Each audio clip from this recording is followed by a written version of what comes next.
Unlock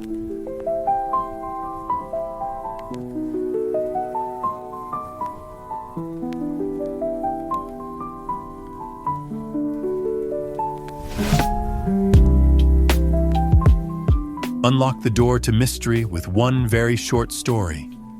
The micro-podcast filled with morally complex characters, twists you won't predict, and endings you won't forget. Every episode is a brief, intense journey, perfect for listeners who crave mystery, intrigue, and stories that leave you thinking long after the tale ends. Today's episode begins now.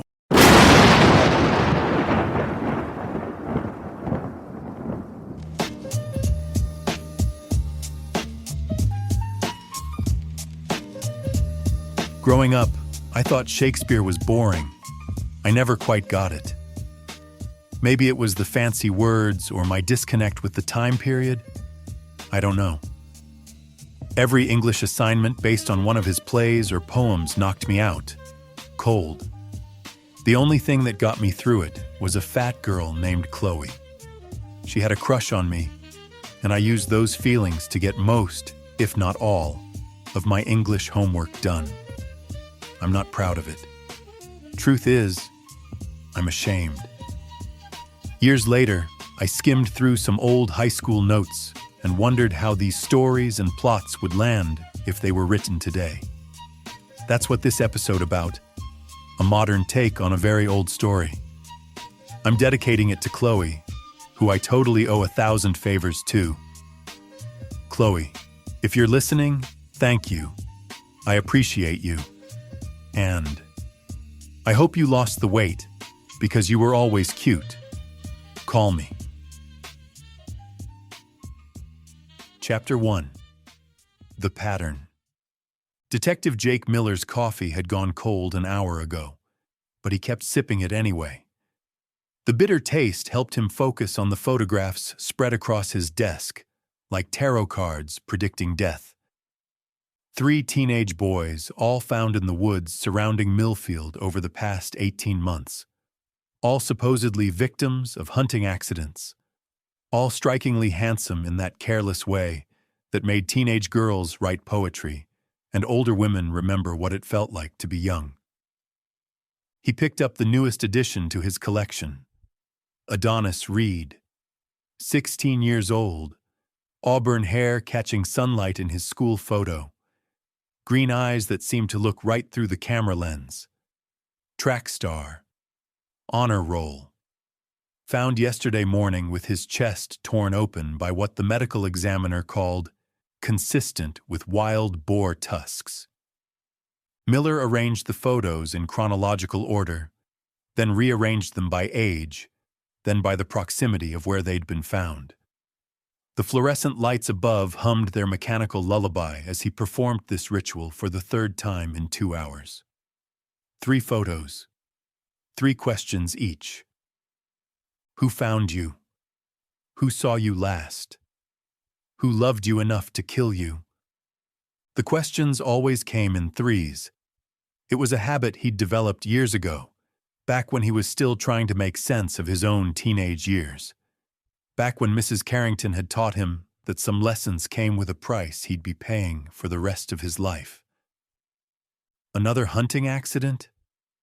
Detective Sarah Chen appeared beside his desk, her voice carrying the skepticism that made her the best partner he'd ever had.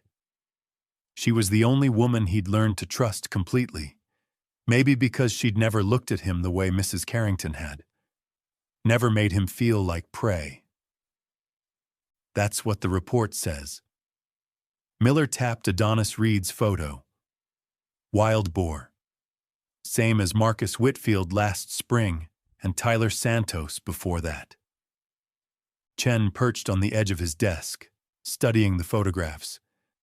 3 accidents, all attractive teenage boys, all in the same general area of the woods. She paused, letting the implications hang in the air. What are the odds? Miller had already calculated them. Astronomical. But saying it out loud would make it real, and making it real would mean acknowledging the cold certainty that had been growing in his stomach since the moment he'd seen Adonis Reed's face. "I'm going to talk to the teachers," he said instead, starting with whoever reported him missing. The drive to Millfield High took him past the woods where all 3 boys had died. Miller found himself slowing as he passed the tree line, studying the shadows between the trunks. Somewhere in there, predators hunted. The question was whether they walked on 4 legs or 2. Chapter 2. The Goddess. Diana Venus stood at the front of her advanced literature classroom, a copy of Shakespeare's narrative poem clutched in her hands like a prayer book. Even at 10 in the morning, she was perfectly composed. Dark hair pulled back in a professional bun, burgundy dress that managed to be both conservative and flattering, burgundy lipstick that matched exactly. "Who can tell me what drives Venus in this poem?" she asked her students, her voice carrying the kind of passion that made literature feel dangerous. "What is it about Adonis that makes a goddess risk everything?" A girl in the front row raised her hand tentatively. "His beauty." "Deeper," Venus prompted, beginning to pace in front of the whiteboard. "Beauty is just the surface. What else?" The classroom was quieter than usual. Adonis's empty desk in the 3rd row seemed to pulse with absence. "His youth," offered another student. "Yes!" Venus's eyes lit up. "His innocence, his potential. Adonis represents everything pure and perfect about mortality. He's untouched by the cynicism that comes with age, unmarked by the compromises that define adult life." She paused at Adonis's empty desk, her fingers trailing along its surface. Venus sees in him not just what he is, but what he could become. And that possibility, that beautiful potential, it's intoxicating. A boy in the back row shifted uncomfortably. "But doesn't she, stalk him? That's kind of creepy, isn't it?" Venus's smile was sharp as a blade. Is it stalking when a goddess pursues what she loves? Or is it devotion? The poem asks us to examine our assumptions about desire, about the lengths we'll go to for what we believe we need. The bell rang, and students began gathering their books with the eager shuffle of teenagers escaping adult intensity. As they filed out, Venus called after them, "Remember, your essays on forbidden love are due Wednesday. I want to see some real insight into the psychology of obsession." When the last student had left, Venus sank into her chair and closed her eyes. The classroom felt hollow without Adonis's presence. For 3 years, he'd been her star pupil, the one who actually understood the deeper meanings in the texts they studied. He'd stay after class to discuss metaphors and symbolism, his green eyes bright with genuine curiosity. She opened her desk drawer and pulled out a small stack of his essays, each one marked with her careful red comments. Brilliant insight, she'd written on his analysis of Lady Macbeth. You understand her better than most adults would. That had been true. Adonis had possessed an unusual empathy for complex female characters. The dangerous ones, the obsessed ones, the ones who loved too deeply and paid too high a price. Looking back now, Venus wondered if he'd been trying to tell her something. Her computer chimed with an email notification. The subject line made her stomach clench. Police interview today, 3 p.m. It was beginning. Chapter 3. First Questions. Miller found Venus in her classroom during her planning period, grading papers with mechanical precision. Each essay received exactly 3 marks in red ink, 1 for grammar, 1 for content, 1 for insight. The OCD in him appreciated the system. Miss Venus? Detective Miller, Millfield Police. He showed his badge, watching her face for the micro-expressions that told the real story. Surprise, fear, Relief. I need to ask you some questions about Adonis Reed. She looked up with eyes that were red-rimmed but dry. Professional grief, Miller noted. Appropriate but controlled. Of course. This is so terrible. Adonis was... She paused, seeming to search for words. One of my most promising students. Miller settled into the student desk next to hers, deliberately invading her personal space. It was a technique he'd learned from Mrs. Carrington, though she'd used proximity for different reasons. When did you last see him? Thursday afternoon. He stayed after class to discuss his essay on Hamlet. Venus's voice was steady, but her hands trembled slightly as she set down her red pen. He was struggling with the concept of tragic heroes. Was that unusual? Him staying after class? Not at all. Adonis was intellectually curious. He often had questions about the material. Miller made a note, then asked his second question. Did he seem upset about anything? Worried? He mentioned some tension with his girlfriend. Something about her not understanding his need for solitude. He was a hunter, you know. He said it was the only time he felt truly himself. Venus's composure cracked slightly. I told him that some people aren't meant to be tied down. That freedom has its own beauty. The third question came with an edge that made Venus stiffen. Did you know he was planning to hunt that weekend? He mentioned it, yes, She hesitated. I warned him about the wild boar. They've been aggressive this season.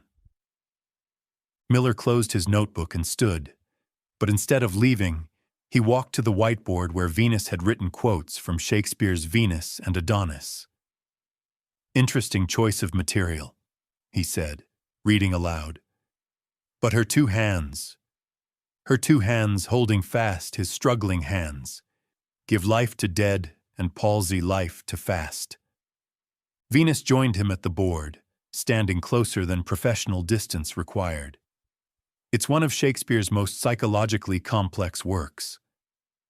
The goddess of love becomes the goddess of destruction, relevant to teenage students who are just learning about the dangers of obsession. And what did Adonis think of it?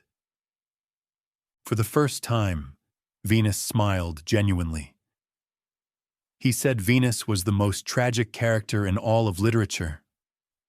A goddess reduced to begging for love from a mortal boy. He said she should have been stronger. Miller left the school with more questions than answers, but one certainty. Diana Venus knew more about Adonis Reed's death than she was saying. Chapter 4. The Other Boys. Chen had spent the morning revisiting the Marcus Whitfield case, and her findings were waiting on Miller's desk when he returned. Photos, interviews, and a timeline that made his stomach tighten with recognition. Marcus was 17, Chen reported, settling into the chair across from Miller's desk. Honor student, basketball star, and, get this, he'd been staying after school for extra help in AP English. With who? Diana Venus. She'd been tutoring him in poetry analysis. Said he needed help understanding complex, emotional themes.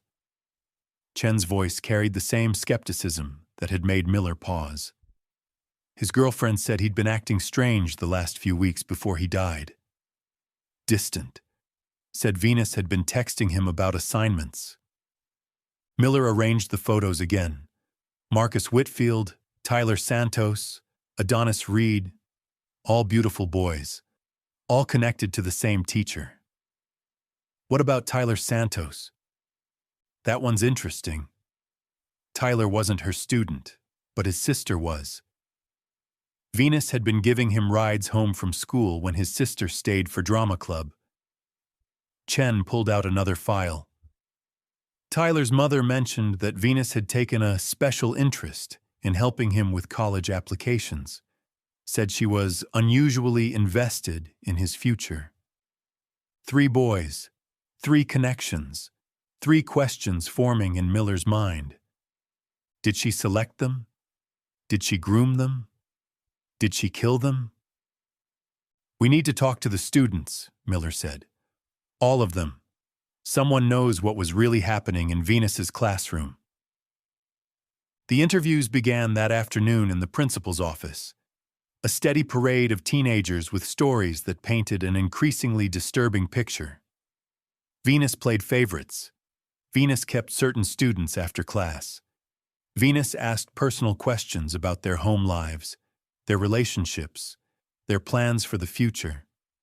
It was Jessica Huang, Adonis's girlfriend, who provided the most damning insight.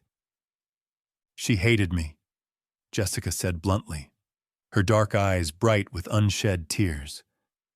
Ms. Venus never said it directly, but she'd make these comments in class about how teenage relationships were limiting and how some people were meant for higher things. She told Adonis he was too special to be tied down to high school drama. Did Adonis talk about her outside of school? Jessica's laugh was bitter. Constantly. At first I thought it was sweet. He was so passionate about literature. But then it became weird. He'd quote things she said like they were prophecies. He started saying maybe she was right about us being too young for serious relationships. Miller felt the familiar chill that came with recognizing a predator's pattern. Did she ever contact him outside of school hours? All the time. She'd text him about assignments, send him articles she thought he'd find interesting, invite him to literary events in the city. Jessica wiped her eyes with the back of her hand. "The weekend he died, he was supposed to come to my birthday party." But Venus had suggested he needed solitude to process some poem they'd been discussing. She said hunting would be good for his soul. As Jessica left the office, Miller's phone buzzed with a text from Chen. "Found something. Venus's apartment. 1 hour." Chapter 5. The Shrine.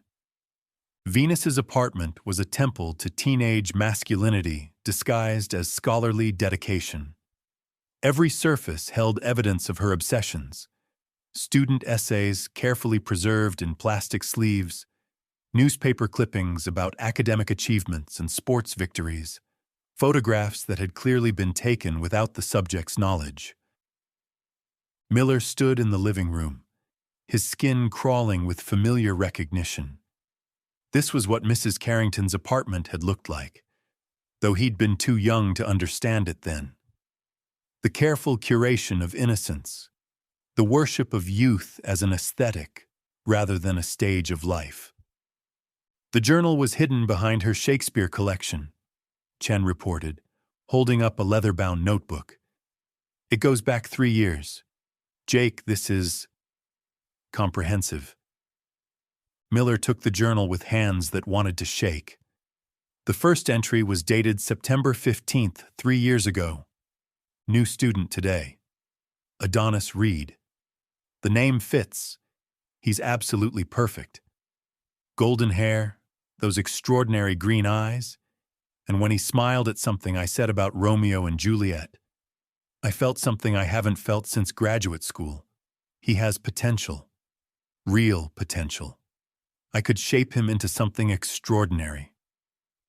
The entries continued chronologically, documenting Venus's growing fixation with methodical precision. She recorded Adonis's grades, his after-school activities, his friendships. She analyzed his essays like they were love letters, finding hidden meanings in every metaphor. October 3rd. Adonis stayed after class today to discuss Hamlet's relationship with Gertrude. He has such insight into complex mother-son dynamics.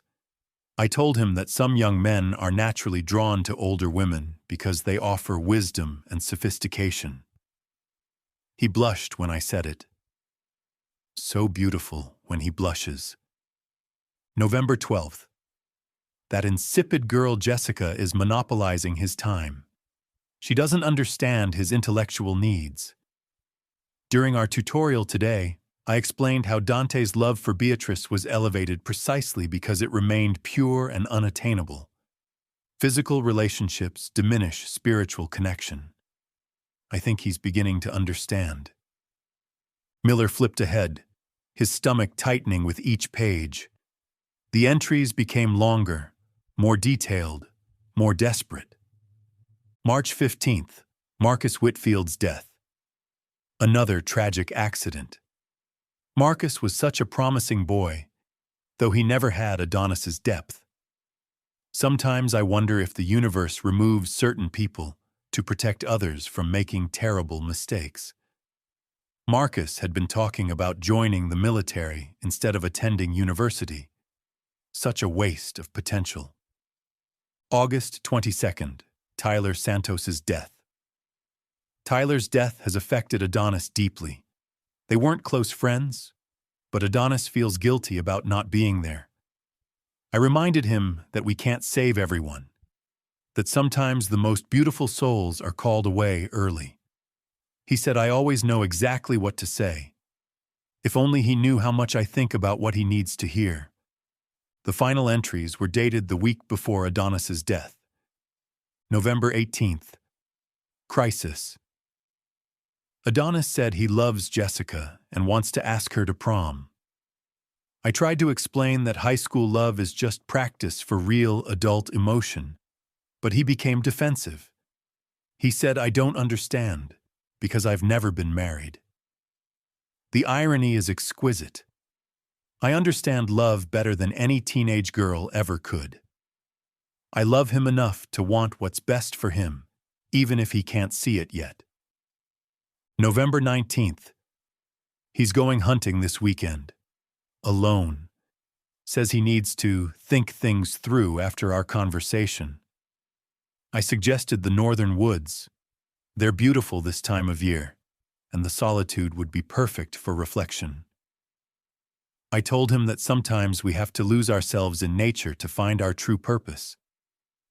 He hugged me goodbye. His body felt so warm, so alive. November 20th. If I don't save him from Jessica, from the mediocrity of teenage love, from the compromise that will diminish everything beautiful about him, who will? Venus loved Adonis enough to let him choose death over a life that would destroy his perfection. Perhaps that kind of love is what the world calls madness. Perhaps madness is just another word for devotion. Miller closed the journal, his hands trembling. Chen was watching him with concern. "Jake, you look like you've seen a ghost." Maybe I have. He thought of Mrs. Carrington's apartment, of her journal that probably contained entries just like these. We need to find Venus, now. Chapter 6. The Hunt. The call came from the school's principal at 4:30 p.m. Venus had left school early, claiming illness. Her car was gone from the faculty parking lot, but her purse and keys to her apartment were still in her desk drawer. She'd taken only one thing, the hunting rifle from the school's outdoors education program. Miller's radio crackled as he drove toward the woods. Unit 7 to Detective Miller. We've got her car abandoned on Maple Ridge Road, about 2 miles from the northern trail entrance. Any sign of Venus? Negative, but there are fresh boot prints heading into the woods. Looks like she's heading toward the area where Adonis Reed was found. Miller parked beside Venus's abandoned car and checked his service weapon. The woods stretched ahead of him, dark and dense with November shadows. Chen arrived moments later, her own weapon drawn. "Why would she go back there?" Chen asked as they started down the trail. "Because it's where she feels closest to him," Miller replied, his voice tight with recognition. "She's not running from what she did. She's running toward it." They found signs of her passage easily: broken branches, disturbed leaves, boot prints in the soft earth. Venus wasn't trying to hide her trail. She was leading them somewhere specific. The memorial appeared in a small clearing about a mile from where Adonis's body had been discovered. Someone had arranged stones in a careful circle, placing wildflowers and handwritten notes in the center. At the edge of the clearing, Diana Venus knelt beside a makeshift cross, the stolen rifle across her lap. She looked up as they approached, her face streaked with tears, but strangely peaceful. "I've been waiting for you," she said simply. Miller kept his weapon raised but didn't advance. Venus's finger rested near the rifle's trigger, but she wasn't pointing it at them. Yet. "Put the rifle down, Diana." "He came here to think about us," Venus continued as if Miller hadn't spoken. "About our connection. About the choice he had to make between spiritual love and physical infatuation. I followed him because I was worried. Because I cared. You let him die." Venus's smile was radiant with madness. "I let him become eternal. Do you understand the difference?" Chen had circled to Venus's left flank, her own weapon trained on the woman's center mass. Miller could feel his partner's tension, her readiness to take the shot if Venus made any threatening move. "Tell me what happened, Diana. Help me understand." "He was so beautiful in the morning light," Venus said, her voice dreamy with memory. "Standing in the clearing with his bow, like a young god preparing for the hunt. I called to him, and he turned with such surprise, such joy. He said he'd been hoping I would find him." Miller felt sick. "And then?" "We talked. About literature, about love, about the future. I told him how much he meant to me, how special our connection was. He said he cared about me too, but as a teacher, as a mentor." Venus's voice cracked.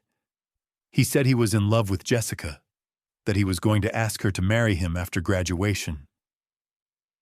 The rifle shifted in Venus's lap, and both detectives tensed. "That's when the boar appeared," Venus continued. "Massive, enraged. It charged straight at Adonis, and he froze. Just stood there, paralyzed by beauty and terror. I had the rifle. I could have shot it easily. I'm an excellent marksman. My father taught me to hunt when I was younger than Adonis. But you didn't shoot." "I realized something in that moment," Venus whispered. "If I saved him, he would go back to her.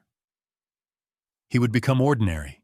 He would marry some girl, have children, work some meaningless job, and die forgotten. But if I let him become myth..." She gestured toward the memorial. "Look around you. He's immortal now, perfect forever, untouched by compromise or disappointment." Miller's finger tightened on his trigger. Venus was raising the rifle, but not toward them. She was pointing it at her own chest. "Diana, don't... I loved them more than life," she said, her finger finding the trigger. "More than my life, certainly. And now I understand what Venus felt when Adonis rejected her love. The goddess doesn't survive the death of her beloved. That's how all the best stories end." The shot echoed through the woods like thunder. Chen's bullet found its mark just as Venus pulled her own trigger, the hunting rifle firing harmlessly into the air as the teacher collapsed backward into the circle of stones. Miller knelt beside Venus as Chen called for paramedics, though they both knew it was too late. Venus's eyes were fixed on the darkening sky above, her lips curved in a final satisfied smile. "She planned this," Chen said, holstering her weapon. "The memorial, the location, the confession about Marcus and Tyler, even us finding her here. This was always how she wanted it to end."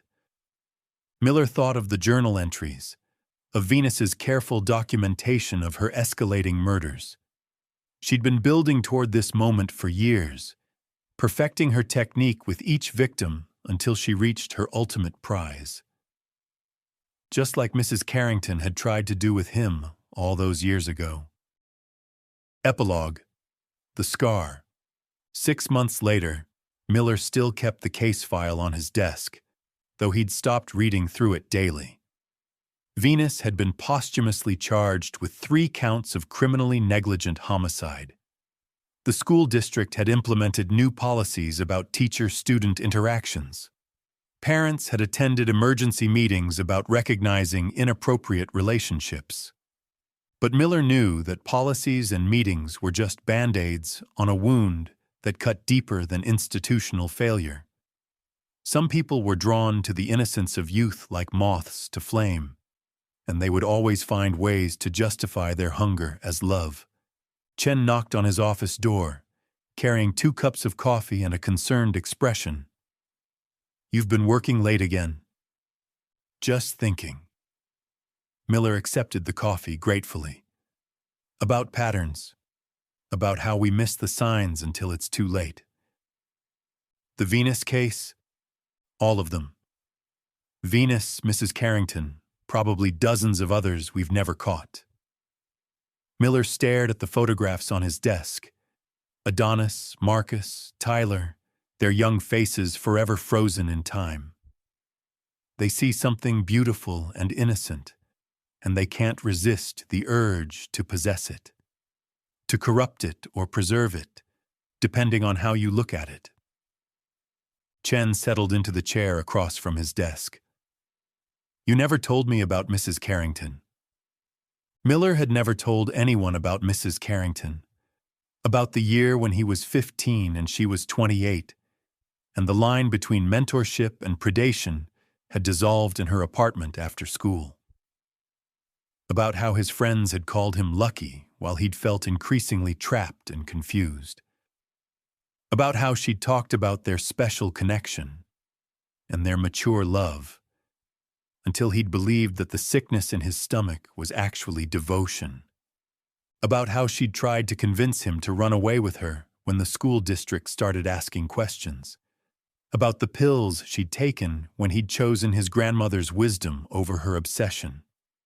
About the note she'd left, talking about eternal love and how some people were too beautiful for this world. "She was my English teacher," Miller said finally. "I was 15. She was convinced we had a special relationship that transcended normal boundaries." Chen's expression darkened. "Jesus, Jake. For years, I thought I'd somehow caused it, that I'd sent the wrong signals or asked for it somehow. It wasn't until I saw Venus with those boys that I understood the pattern, the selection process, the grooming, the final choice between possession and destruction." "Is that why you became a cop?" Miller considered the question.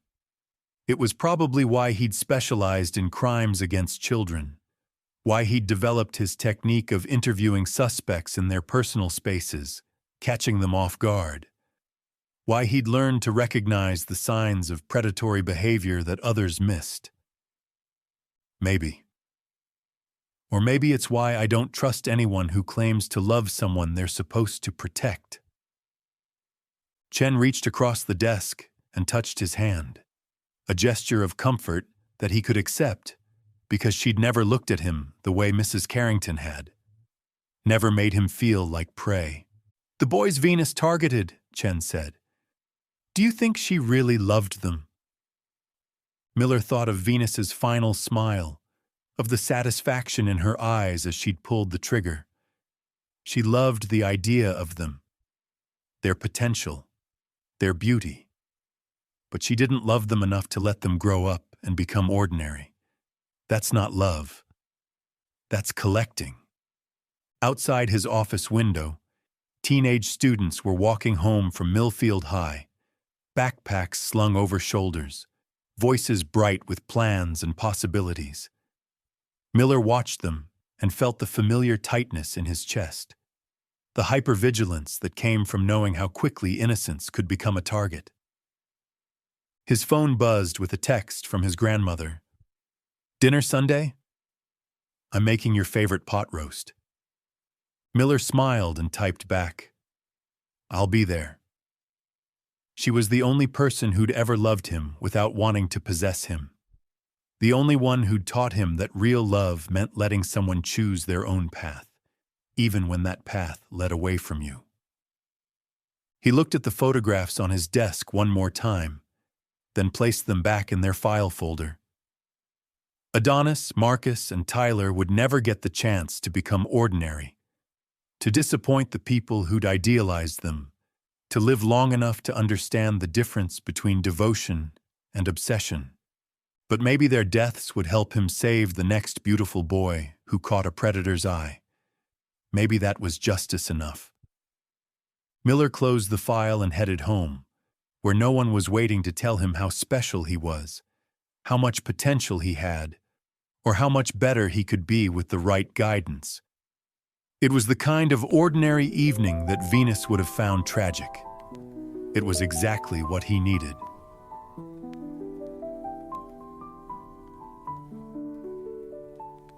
Thanks for listening to one very short story. If today's story hooked you, don't forget to like, share, and subscribe. It helps us grow and keeps the suspense coming your way. Want to dive deeper? Check out the podcast description to learn more about the show and explore special offers from our sponsor. Until next time, keep dodging bullets and stay safe in the shadows.